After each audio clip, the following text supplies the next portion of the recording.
Hello नमस्कार बच्चों, स्वागत है आप सभी को एग्रीकल्चर शिक्षा के इस ऑनलाइन लर्निंग प्लेटफॉर्म पे। स्वागत है आप सभी को इस वीडियो में जहां हम बात करने वाले हैं आईसीएआर रजिस्ट्रेशन 2024। जैसे जैसे आपके सीयूईटी के एग्जाम्स ओवर हुए उसके बाद एनटीए की बहुत सारी स्कैम के न्यूज़ेस और इन सब के बीच जो है अब फंसता हुआ मैटर क्या है कि आपकी आईसीएआर की प्रक्रिया कैसे शुरू होगी और कब होगी और क्या क्या जो है आपको करना होगा। इस तरह के डाउट्स जो है स्टूडेंट्स के मन में काफी ज्यादा है। अगर मैं अपने बारे में बताऊं तो विगत 8 सालों से मैंने स्टूडेंट्स को सीवीटी में और आईसीआर में यूजी एंड पीजी कोर्सेज के लिए गाइड करके देश के टॉप एग्रीकल्चर इंस्टीट्यूट्स में पहुंचाया है। और इस चैनल पे हम लोग एग्रीकल्चर एंड एलाइड सेक्टर से रिलेटेड संपूर्ण updates, admission related, exam preparation, university examinations, syllabus discussion, government and private job की नोटिफिकेशन, इससे रिलेटेड संपूर्ण अपडेट्स प्रोवाइड करते हैं। तो अगर अभी तक आप लोगों ने इस चैनल को सब्सक्राइब नहीं किया तो जरूर से सब्सक्राइब कर ले फॉर एग्रीकल्चर रिलेटेड अपडेट्स। तो इस वीडियो में हम लोग बात करेंगे आईसीएआर रजिस्ट्रेशन 2024। जैसा हम जानते हैं कि आईसीएआर के एग्जामिनेशंस जो है सीवीटी के थ्रू जो है ऑलरेडी आपका 15 मई से शुरू हुआ था, आपका ऑलरेडी मई के मंथ में ही कंप्लीट कर दी गई थी। उसके बाद जो है आपका यहां पे एक्सपेक्ट ये किया जा रहा था कि जून 30 तक जो है आप लोगों के प्रोविजनल आंसर की रिलीज कर दिए जाएंगे, फिर आगे की जो प्रक्रियाएं शुरू होगी। लेकिन बीच में जो कुछ माहौल बदला और इस तरह से जो एनटीए के स्कैम्स और न्यूजेज आ रहे हैं, इससे यह लगता नजर आ रहा है कि आप लोगों के रिजल्ट्स जो है हो सकते हैं थोड़ी सी डिले हो जाए, हो सकता है प्रक्रिया में जो है थोड़ा सा समय लगे। लेकिन आप लोगों को जो है अपनी तरफ से, अपनी एंड से जो है पूरी तैयारी करके रखनी है, क्योंकि जैसे ही एक बार आपके रजिस्ट्रेशन पोर्टल ओपन हुआ और एक बार जब काउंसलिंग की प्रक्रियाएं शुरू हुई तो फिर आपके पास बहुत ज्यादा अधिक समय नहीं रहता है कि क्या प्रक्रिया और किस तरह से है और क्या क्या चीजों की जरूरत पड़ेगी इन सब की जो है लिस्टिंग करने के लिए। तो अभी से जो है अपनी पूरी तैयारी करनी है, अपनी पूरी प्रक्रिया को समझ के रखनी है, ताकि जब भी आप प्रक्रिया करने जाओगे, जब भी आप अटेंड करोगे काउंसलिंग की प्रक्रिया को या रजिस्ट्रेशन की प्रोसेस को, तब आपको किसी भी तरह की जो है डाउट्स और जो है दिक्कत ना हो। इसीलिए जो है हम लोग इस वीडियो को जरूर से लास्ट तक देखिएगा।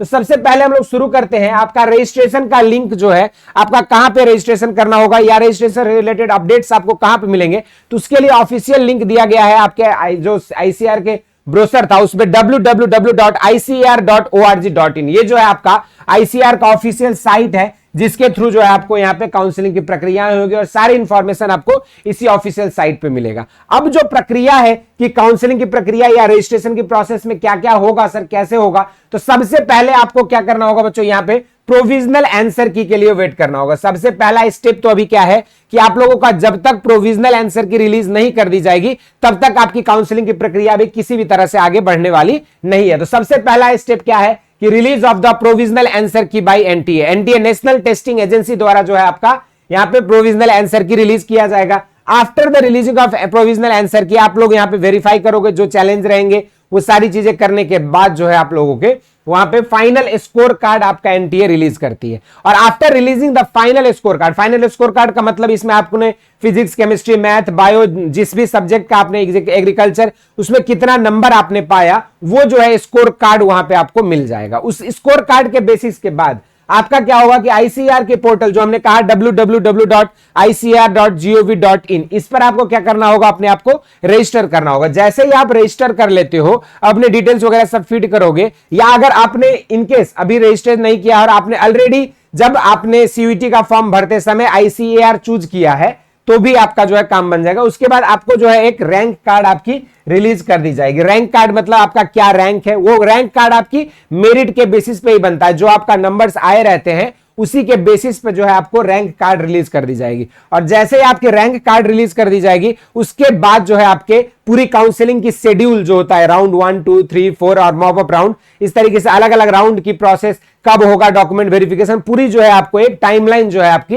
ये आईसीआर रिलीज कर देती है अपने पोर्टल पे। और उसके बाद क्या होता है, ऑनलाइन आपकी चॉइस फिलिंग होती है और राउंड वाइज जो है आपके काउंसलिंग की प्रक्रियाएं शुरू हो जाती है। तो आप अपना जब चॉइस फिलिंग करते हो, उसको लॉक करते हो, उसके बाद जो है आप लोगों की सीट अलॉटमेंट की प्रक्रिया होती है। और जैसे ही आपको एक बार सीट अलॉटमेंट हो जाती है यूनिवर्सिटी में, उसके बाद आपको करना क्या होता है, आपको अपने डॉक्यूमेंट्स को अपलोड करने होते हैं यूनिवर्सिटी के साइट पे। फिर आपकी जो है डॉक्यूमेंट की वेरिफिकेशन होती है यूनिवर्सिटी के एंड पे। फिर आपका जो है क्या होता है, प्रोविजनल एडमिशन लेटर जो होता है या फिर प्रोविजनल जो है एडमिशन के लिए लेटर आपकी एक रिलीज कर दी जाती है। और after the release of provisional admission letter जैसे आपको मिल जाता है, फिर आप क्या करते हो, फी पेमेंट वगैरह करते हो और सारी चीजें आपकी कंप्लीट हो जाती है। उसके बाद फिर आपको एक मेल किया जाता है यूनिवर्सिटी के एंड से कि आपको फिजिकल रिपोर्टिंग के लिए कब आना है या कब आपकी जो है प्रक्रियाएं शुरू हो रही है। फिर उसी हिसाब से आप रिपोर्ट करते हो यूनिवर्सिटी में फॉर फिजिकल वेरिफिकेशन, और उसके बाद वंस आपकी सारी एलिजिबिलिटी क्राइटेरिया आप फुलफिल कर रहे हो, सारे रिक्वायरमेंट्स को मीटअप कर रहे हो, तब जाके आपको जो है यूनिवर्सिटी आपको एडमिशन के लिए जो है कंफर्म करती है, और उसके बाद जो है आप अपने सेशन को, क्लास को अटेंड कर सकते हो और आपकी सेशन स्टार्ट हो जाती है। ये मोटा मोटी आपकी पूरी प्रक्रिया थी कि आईसीएआर की रजिस्ट्रेशन से लेकर काउंसलिंग और एडमिशन तक की जो अलॉटमेंट लेटर और ये सारी चीजों में जो है क्या क्या प्रोसेस है, इसको एक एक स्टेप वाइज हमने बताया। अब इससे रिलेटेड किसी भी स्टेप पे जो भी डाउट्स हो उसको जरूर से बच्चों कमेंट सेक्शन में मेंशन करना। इस वीडियो में इतना ही करते हैं। एग्रीकल्चर एंड रिलेटेड अपडेट्स के लिए एग्रीकल्चर शिक्षा को फॉलो करें। धन्यवाद।